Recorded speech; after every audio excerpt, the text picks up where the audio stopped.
नमस्कार दोस्तों, मैं मीना स्वागत करती हूँ आपका अपने चैनल पर।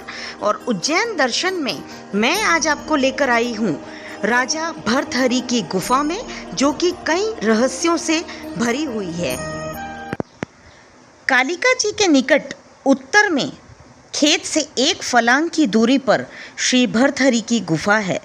बड़ा ही शांत और रहस्यमय स्थल है। यहाँ भर्तहरि की समाधि है।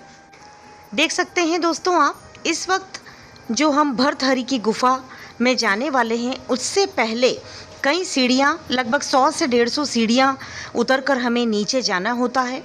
बहुत सारी शॉप्स यहाँ पर अवेलेबल है और गाय को चारा खिलाना यहाँ का सबसे प्रमुख, गाय दान या गाय के लिए जो भी धर्म किया जाता है वो सबसे प्रमुख माना जाता है। और देख सकते हैं आप, इस वक्त हम जहाँ आए हैं, जूता चप्पल स्टैंड आपको दिख रहा है। पूरी सुविधा है।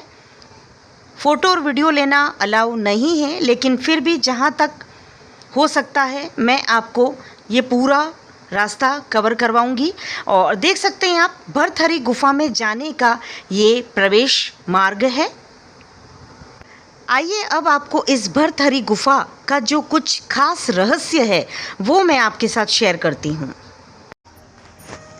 उज्जैन में स्थित राजा भर्तहरि की गुफा के संबंध में माना जाता है कि आज से लगभग 2500 वर्ष पहले उज्जैन के राजा भर्तहरि ने गुरु गोरखनाथ जी के संपर्क में आने के बाद वैराग्य धारण कर लिया था और तपस्या के लिए चले गए थे। जिसके बाद राजा भर्तहरि ने इस गुफा में लगभग 12 वर्षों तक कठोर तपस्या की थी। कहा जाता है कि राजा भर्तहरि द्वारा 12 वर्षों की अपनी इस कठिन तपस्या को पूर्ण करने के बाद भगवान विष्णु ने प्रसन्न होकर उन्हें दर्शन भी दिए थे। राजा से योगी बने भर्तहरि की इतनी कठोर तपस्या से देवराज इंद्र को भी डर लगने लगा था कि कहीं ऐसा ना हो कि तपस्या के बल पर भगवान शंकर से वरदान मांगकर भर्तहरि स्वर्ग पर आक्रमण कर दें। यही सोचकर इंद्र ने गुफा में बैठकर तपस्या कर रहे भर्तहरि पर एक विशाल पत्थर गिरा दिया, लेकिन भर्तहरि ने उसे अपने हाथों से ही रोक लिया और उसी तरह तपस्या में बैठे रहे। देख सकते हैं दोस्तों, इस वक्त जो आप देख रहे हैं, यहाँ पूरा भर्तहरि गुफा का इतिहास लिखा हुआ आपको मिलेगा। और अब जो आप द्वार देख रहे हैं, गुफा नंबर 1, गुफा नंबर 2, 2 गुफाएं बनी हुई है यहाँ पर। और अंदर तक बहुत काफ़ी स्पेस है। ये जाने का रास्ता है। चलिए आगे का कुछ और अंश आपको बताते। इस प्रकार कई वर्षों तक उस विशाल पत्थर को हाथ के सहारे उठाए रखने से उस पत्थर पर भर्तहरि के हाथ के पंजे का निशान बन गया था, जो आज भी देखा जा सकता है। वह निशान आज भी भर्तहरि की गुफा में राजा की प्रतिमा के ऊपर वाले पत्थर पर दिखाई देता है। हाथ के पंजे का यह निशान आकार में एक आम इंसान के हाथ से काफ़ी बड़ा है, जिसको देखकर अंदाज़ा लगाया जा सकता है कि राजा भर्तहरि कद और काठी से कितने बलशाली और विशालकाय शरीर वाले व्यक्ति रहे होंगे।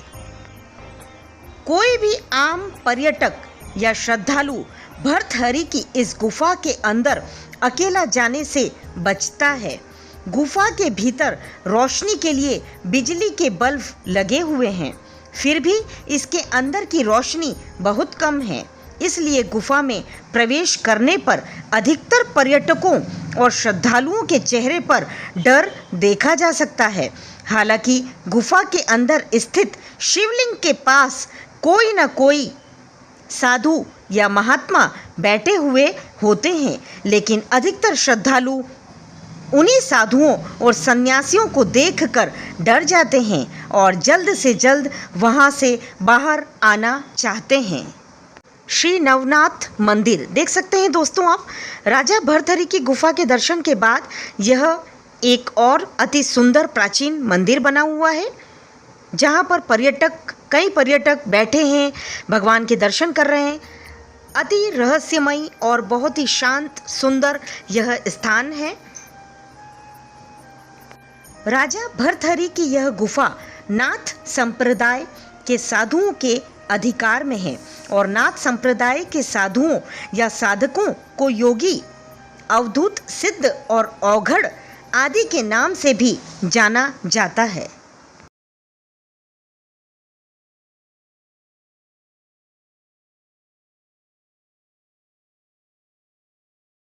तो आशा करती हूँ दोस्तों, मीना के साथ आपने भी उज्जैन के इस एक और रहस्यमयी स्थान राजा भर्तहरि की गुफा के दर्शन के लाभ प्राप्त किए होंगे। और भी कई रहस्य हैं राजा भर्तहरि की गुफा के दोस्तों। आप जब भी यहाँ आएंगे तो पूरा इतिहास जो है यहाँ और भी ज़्यादा शब्दों में लिखा गया है, पढ़िएगा ज़रूर और चैनल को सब्सक्राइब, लाइक और शेयर ज़रूर कीजिएगा। मिलती हूँ अगले वीडियो में, एक और यात्रा पर आपको लेकर चलूँगी। तब तक के लिए मीना को इजाज़त दीजिए। नमस्कार। ओम नमः शिवाय।